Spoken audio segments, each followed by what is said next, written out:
my mom's cooking show that has now become Cook with Jake and Joy and Derek and anyone else cook with us. And we bring you simple, gluten-free vegan recipes. And today we're going to be talking about one of my all-time favorite foods, yams.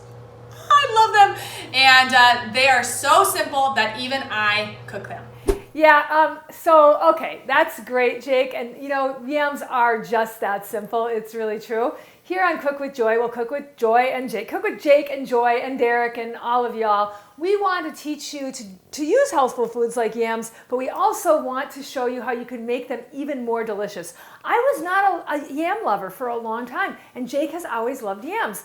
So I've learned to love yams, and they're so good for us. They're rich in fiber, which is awesome, but they're also really rich in beta carotene. Now, one of the ways that you get more of that beta carotene that are in yams into your body is by mixing fat with them. Isn't that crazy? Like butter? Well, like any kind of a fat, because it increases your body's ability to uptake the beta carotene. And so we're going to do 2 recipes today that incorporate some fats into them so that you can get more beta carotene. Also, yams are a type of sweet potatoes, but yams themselves are not sweet potatoes. Sweet potatoes encompass a lot of different things, and we're going to show you 2 different types of yams today. The darker the skin, the better.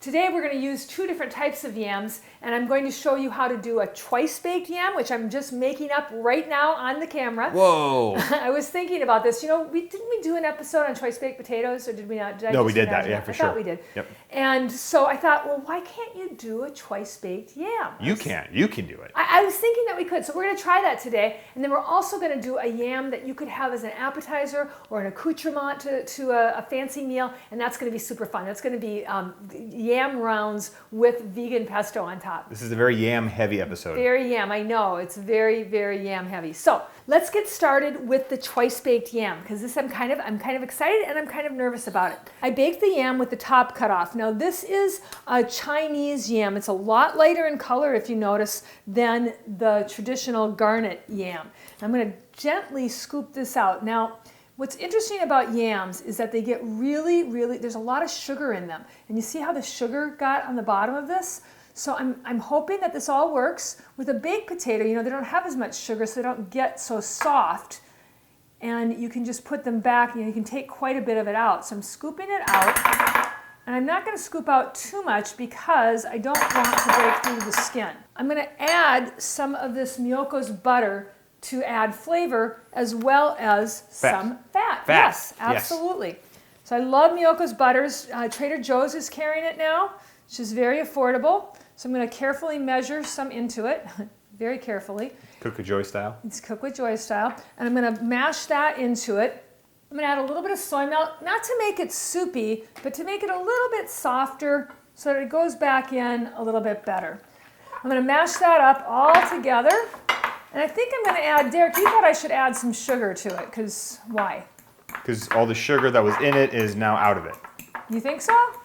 No. I don't think that's true, but I will add a little bit of brown sugar just because it sounds like a yam-like thing to do. I think that was my idea to add. It was. That's what I said. You said to do that. Oh. I only did that because my mom. I totally gave you credit for that. We're going to add a little bit of salt. Is that pink Himalayan salt? That's that pink Himalayan salt. We're going to add a little bit of pepper. Is that brown Himalayan pepper? It's not Himalayan. It's just brown. And then I got this idea that we should add just a touch of chili powder. Just a touch. It's not going to make it spicy, is it? Well, it'll be a little bit spicy, but it's not going to be a lot. It's just going to be a little bit. So I'm going to add a little bit of that. And then I'm going to add just a tiny little bit of cinnamon. I've noticed that when you add tiny, tiny little bits of spices, you can just taste like, what is that flavor? What is that? And I'm going to mash it all together. It's just really a nice little mash. There's no cream in it. You thought I should put sour cream, but I didn't.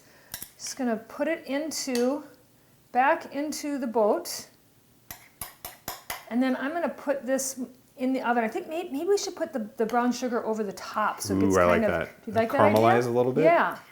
I think that's a good idea. So I'll put a little bit of brown sugar over the top, just a little splash. And then I'm going to put it in the oven. And I'm going to put it in the oven just for a little bit because it's basically already cooked, right? I'm just adding a little bit. You're going to broil it or bake it? I'm going to bake it. You could broil it, but I didn't have such good success with my broiler. Now I want to show you something. You know when you have brown sugar and it gets rock hard, do you ever do that? Yeah, you got to put like a little bear in it. Well, a little bear, a little maple leaf, just something clay that absorbs the moisture so that the sugar doesn't absorb the moisture.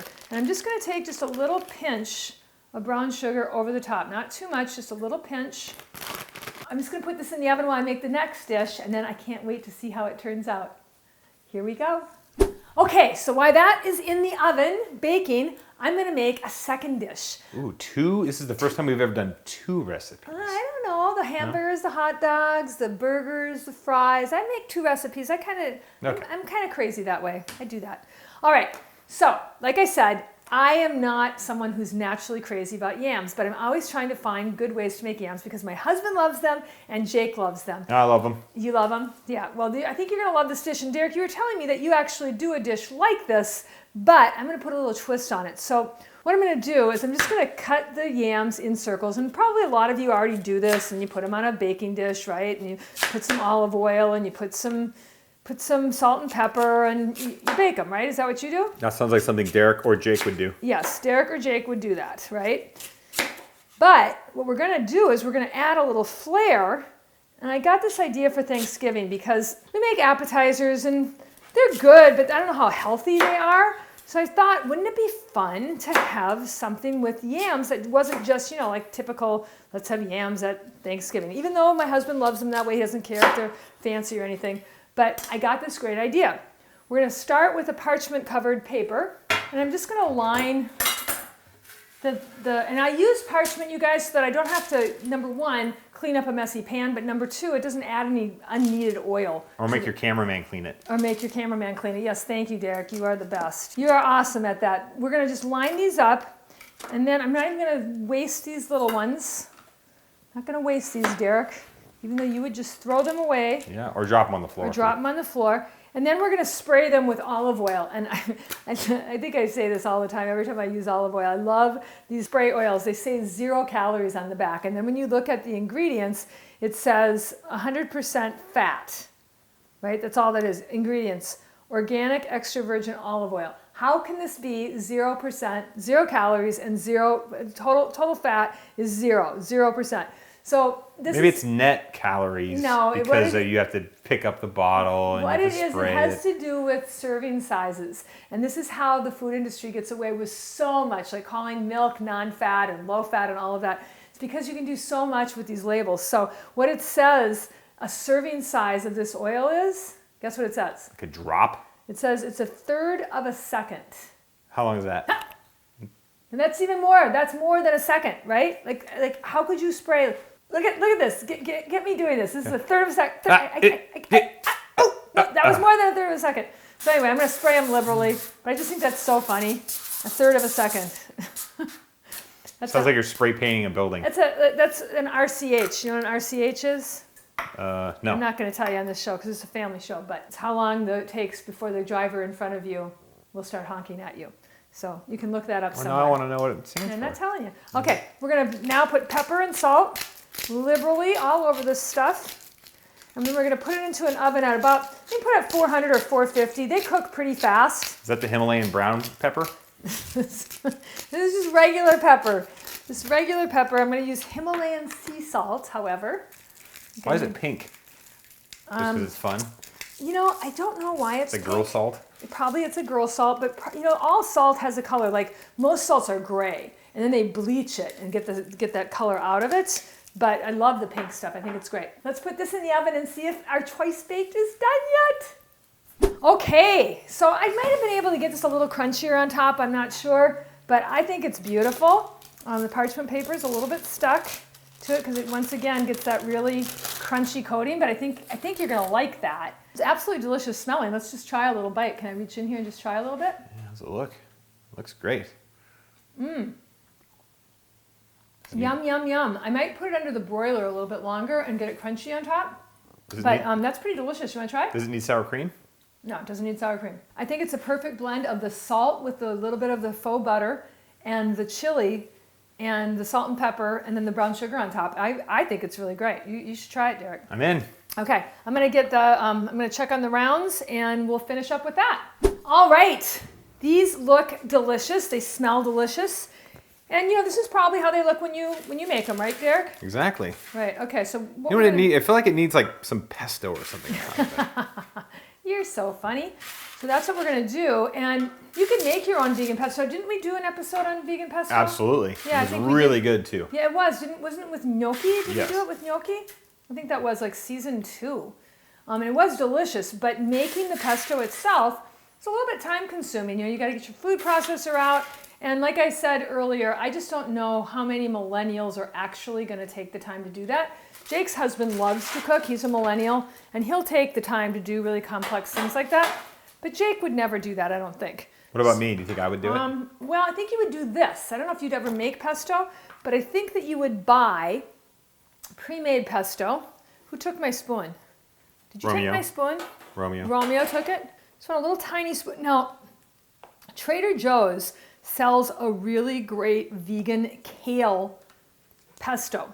This is a spicy vegan pesto, and it's made with just basil, which basil is, anytime something has a really pungent smell, it's really, really, really good for you.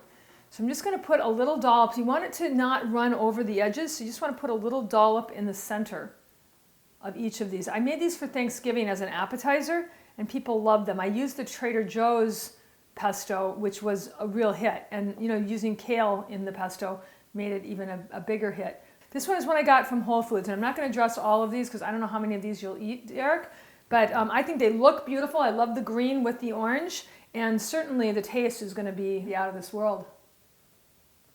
You did say spicy pesto. Mmm. Did you do a good job? You're going to like this. This is good. It's not too spicy. I think you're not going to, I think your wimpiness is going to like it. I'll do that off camera. All right, well, there you have it, you guys. 2 different ways to make a food that, well, Jake showed you the first way. So 3 different ways, basically, to make yams that are so, so, so good for you. And 3 different ways to have them. My husband could have yams at every meal. I like to pair them with burgers. I like to pair them with just about anything. You can have a yam and a salad. It's a really great way to have a dinner. And then this appetizer is something that I've brought now to several dinner parties and had it as the appetizer, and people go crazy for it. So that's our episode for this week. I hope you're enjoying Cook with Jake and Joy and Derek and all of us. It's really a blast to share with you. And we'll see you next week for the next episode.